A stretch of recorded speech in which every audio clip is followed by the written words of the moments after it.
Okey. Seterusnya kita akan terangkan sedikit tentang orienteering dan navigasi. Jadi apa itu orienteering? Orienteering ni adalah aktiviti rekreasi, sukan rekreasi dalam pendidikan luar yang melibatkan penggunaan peta dan kompas untuk mencari checkpoint yang telah ditetapkan. Jadi contohnya peserta kena bergerak daripada satu tempat ke satu tempat dengan arah kedudukan yang betul. Yang kedua adalah navigasi. Navigasi ni apa? Ia adalah satu kemahiran menentukan kedudukan semasa dan merancang arah perjalanan ke sesuatu destinasi yang tepat. Dia juga menggunakan peralatan seperti menggunakan peta dan kompas. Jadi orienteering dan navigasi ni selalu dibuat di dalam kawasan hutan, kawasan lapang untuk mencari checkpoint yang ditentukan. Okey. Jadi kita akan terangkan sedikit tentang anatomi kompas, iaitu kompas ni terdiri daripada bahagian mekanikal, jarum, kapsul dan bahagian sokongan navigasi, skala, garisan, pembaris yang bekerjasama bagi menentukan arah dengan tepat. Jadi kita ada ni lah arah mata angin yang seperti itu: utara, selatan, barat, timur. Di sini kita ada barat daya, barat laut, timur laut dan tenggara. Jadi ini adalah sedikit tentang anatomi kompas yang saya akan terangkan. Jadi di mana di dalam kompas tu kita punya apa? Base plate, iaitu tapak kompas. Yang kedua kita ada anak panah arah pergerakan yang ada ni. Di atas kompas tu ada anak panah sini. Yang ketiga kita ada kompas housing atau lebih dikenali sebagai kapsul kompas. Di mana kompas tu ada tempat yang boleh berpusing. Situlah. Yang keempat kita ada magnetic needle, iaitu jarum magnet yang biasanya ada di dalam ni.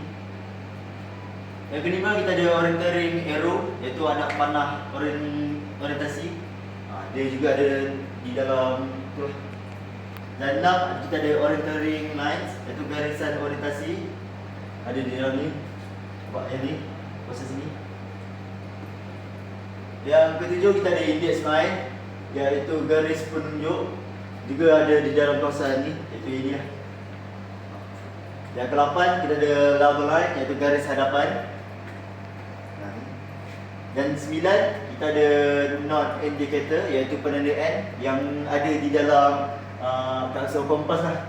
Dalam kapsul kompas tu ada penanda N, iaitu utara, yang menunjukkan arah utara. 10 kita ada ruler, skala pembaris. Biasanya kat kompas tu ada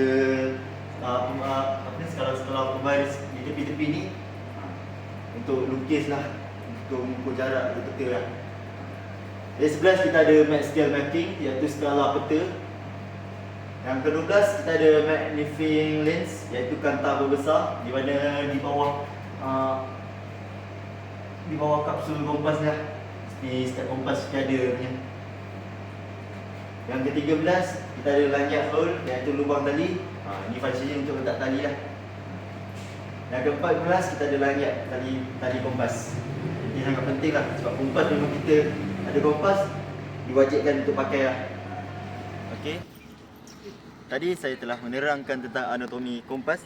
Jadi saya akan tunjukkan cara penggunaan kompas yang betul dan sebenar. Jadi yang pertama kita mesti ada kompas di tangan. Dan tali ni mestilah kita kena pakai. Ini. Jadi untuk penggunaan kompas ni, pastikan di tangan tu tiada benda yang boleh tarik magnet macam saya kan. Saya pakai cincin, saya kena buka buka. So tak ada yang boleh kacau koordinat, sebab dia boleh mengelirukan koordinat lah. Jadi koordinat yang saya akan tunjukkan adalah ni, tiang netball, tiang jaring netball. Jadi sini, caranya adalah arah ni mestilah menuju pada tempat yang dituju, iaitu tiang jaring netball. Jadi kompas housing ni kita boleh gerakkan. Jadi mestilah gerak pada jarum magnetik ni. Jarum magnetik ni mesti ada dalam arah utara lah, sebab kompas housing ni ada bentuk N ni. Jadi N ni adalah north, iaitu utara. Jadi mesti mengarah ke utara. Jadi macam inilah. Jadi seterusnya kita kena tengok koordinat dia. Koordinat dia ada kat sini, iaitu 320. Jadi koordinat adalah 330 ke tiang jari netball. Jadi apa yang perlu dilakukan seterusnya adalah jalan ke arah apa yang kita nak tujukan di sini. Jalan tidak dari, tidak jalan slow, jalan seperti biasa je. Macam ni.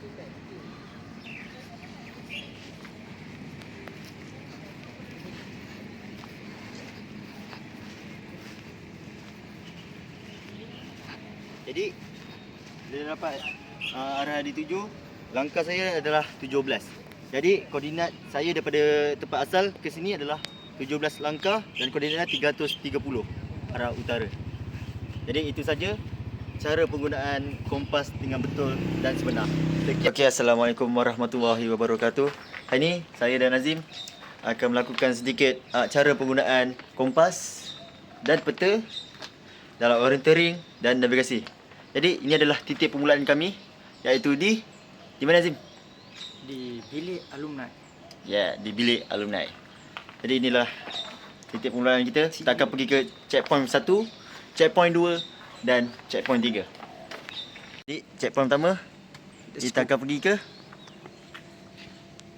papan tanda. Let's go.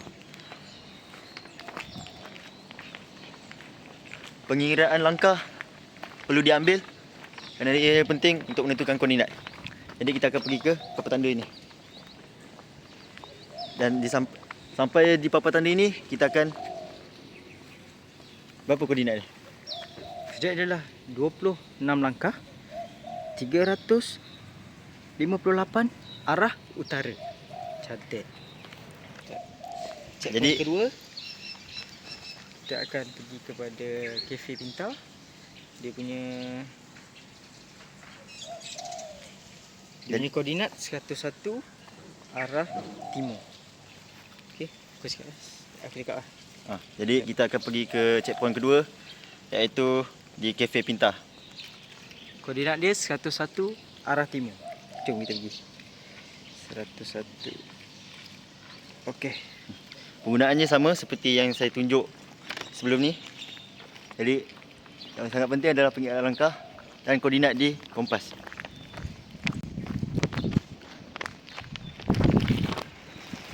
Okay, jadi kita telah sampai ke checkpoint kedua, iaitu di Cafe Pemata Pintar dengan koordinat yang telah diberikan tadi lah.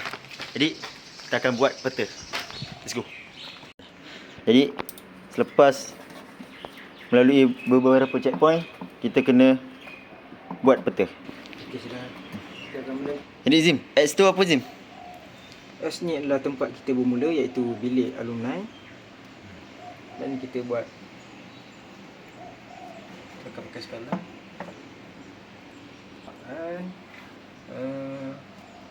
meter kat luar. Jadi 1 cm bersamaan dengan 4 meter. Jadi kita akan lukis 4 cm sama dengan 26 meter.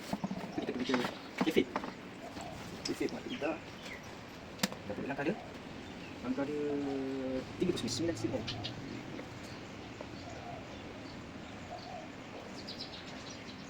9 cm. Ini ada panah. Checkpoint kedua.